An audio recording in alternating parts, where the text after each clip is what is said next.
மராட்டியத்தில் mayor பதவியை கைப்பற்ற காங்கிரசுடன் கூட்டணி அமைத்த பாஜக மீது கடும் விமர்சனம் எழுந்துள்ளது. காங்கிரஸ் கட்சியை சேர்ந்த 12 பேர் அதிரடியாக சஸ்பெண்ட் செய்யப்பட்டுள்ளனர். மராட்டிய மாநிலம் தானே மாவட்டத்தின் அம்பர்நாத் மாநகராட்சிக்கு கடந்த மாதம் 20ஆம் தேதி உள்ளாட்சித் தேர்தல் நடைபெற்றது. மொத்தமுள்ள 60 தொகுதிகளை பங்கீடு செய்வதில் தேசிய ஜனநாயக கூட்டணியில் உள்ள பாஜக மற்றும் ஷிண்டேயின் சிவசேனா கட்சிகளிடையே அதிருப்தி நிலவியதை அடுத்து இரு கட்சிகளும் தனித்து களம் கண்டன. இதில் சிவசேனா 27 இடங்களில் வெற்றி பெற்றது.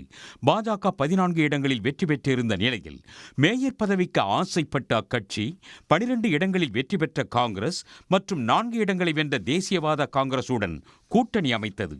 பாஜகவின் இந்த சந்தர்ப்பவாத கூட்டணி தற்போது எதிர்க்கட்சிகளின் கடும் விமர்சனங்களுக்கு உள்ளாகியுள்ளது. இதேபோல் மராட்டியத்தில் மேலும் 2 மாநகராட்சிகளில் காங்கிரஸ் மற்றும் ஏஐஎம்ஐஎம் கட்சிகளுடன் கூட்டணி அமைக்க பாஜக தீவிரம் காட்டி வருகிறது. இந்நிலையில் உள்ளூர் பாஜகவினர் காங்கிரசுடன் கூட்டணி அமைத்துள்ளதற்கு அக்கட்சியின் மூத்த தலைவரும் மராட்டிய முதலமைச்சருமான தேவேந்திர பட்னாவிஸ் கடும் கண்டனம் தெரிவித்துள்ளார். காங்கிரஸ் அல்லாத இந்தியாவை உருவாக்குவோம் என பாஜக முழங்கி வரும் சூழலில் இக்கூட்டணியை ஏற்க முடியாது என்ற அவர் காங்கிரஸ் மற்றும் ஏஐஎம்ஐஎம் கட்சிகளுடனான கூட்டணியை உடனே கைவிட வலியுறுத்தியுள்ளார்.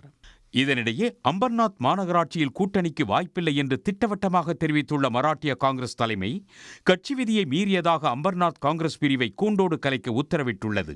அத்துடன் அம்பர்நாத் மாநகராட்சியில் கவுன்சிலர் பதவிக்கு போட்டியிட்டு தேர்வான 12 பேரையும் கட்சியிலிருந்து தற்காலிகமாக நீக்கியுள்ளது. உடனுக்குடன் செய்திகளை தெரிந்து கொள்ள சன் நியூஸ் பெல் ஐகானை கிளிக் பண்ணுங்க.